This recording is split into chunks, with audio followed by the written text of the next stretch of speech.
प्रिय क्रांती मित्र हो, जय भीम, जय अशोक, जय संविधान, जय भारत. प्रकाशजी आंबेडकर आणि आनंदराजजी आंबेडकर या दोन भावांनी जर मनात आणलं असतं तर घरात बसून त्यांनी अरबो खरबो रुपये कमवले असते. राजकारणात येण्याची त्यांना काही आवश्यकता नव्हती.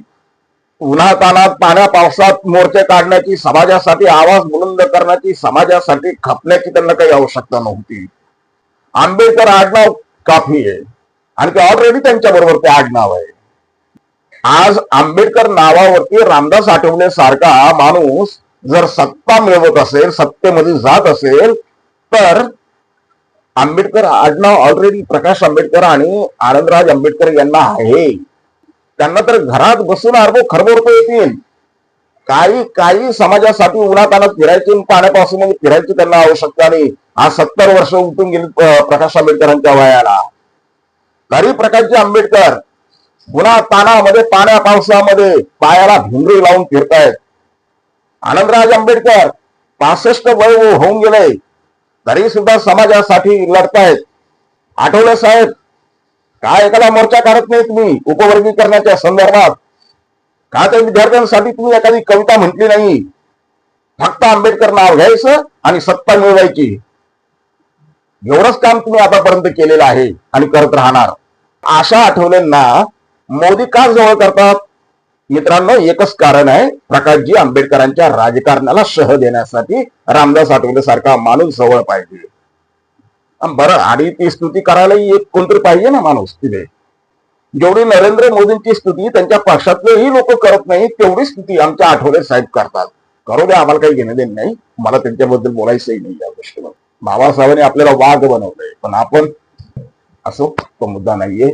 आठवले साहेबांच्या रक्तामधला कधी ना कधी आंबेडकर जागा होईल, स्वाभिमान जागा होईल, पॅन्थर जागा होईल, ही अपेक्षा आपण करूया.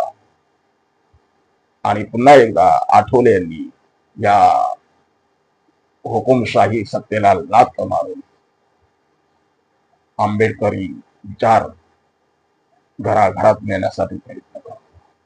आज हुकुमशाही सत्तेपेक्षाही आंबेडकरवाद ताकदवान आहे. हे विद्यार्थी आंदोलनातून आपल्याला दिसून आलेलं आहे. विद्यार्थ्यांच्या हातामध्ये कोणत्याही प्रकारचं हत्यार नव्हतं, फक्त संविधान होतं. विद्यार्थी राग व्यक्त करत होते, परंतु लोकशाही मार्गानं. विद्यार्थी आक्रमक लढत होते, ते आंबेडकरी विचारानं. आणि शेवटी हे आंबेडकरी विचार हुकुमशाही सत्तेवरती भारी पडले. हुकुमशहाला झुकावं लागलं, नमावं लागलं, वाकावं लागलं. ही आंबेडकरवादाची ताकद आहे. आठवलेजी ओळखा, आंबेडकरवाद जगातला सगळ्यात मोठा वाद आहे. तिथून तुम्ही फारकत घेतली, पुन्हा इकडे या.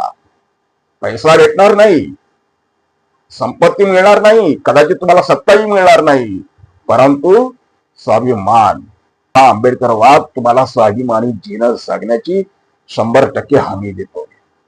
स्वाभिमानी जीवन प्यारा असेल तर आंबेडकरवादाकडे पुन्हा या. भाजपाचे म्हणजे आता हे सत्ता काही आवड घटकेची सत्ता आहे. आज आहे, उद्या नाही.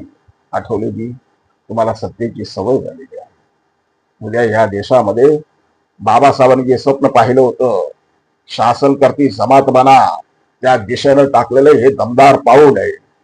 होय, बाबासाहेबांचं लेकरू या देशाचा प्रधानमंत्री झाल्याशिवाय राहणार नाही.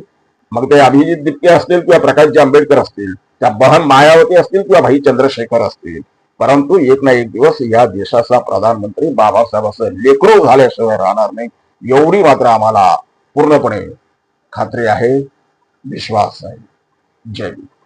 प्रिय क्रांती मित्र हो, भीम पॅन्थर या आपल्या हक्काच्या यूट्यूब चॅनलला कृपया सबस्क्राईब करून आम्हाला विषमतावादी शक्तींच्या विरोधात लढण्यासाठी बळ द्या, शक्ती द्या, ऊर्जा द्या. कमेंट करा, लाईक करा, शेअर करा.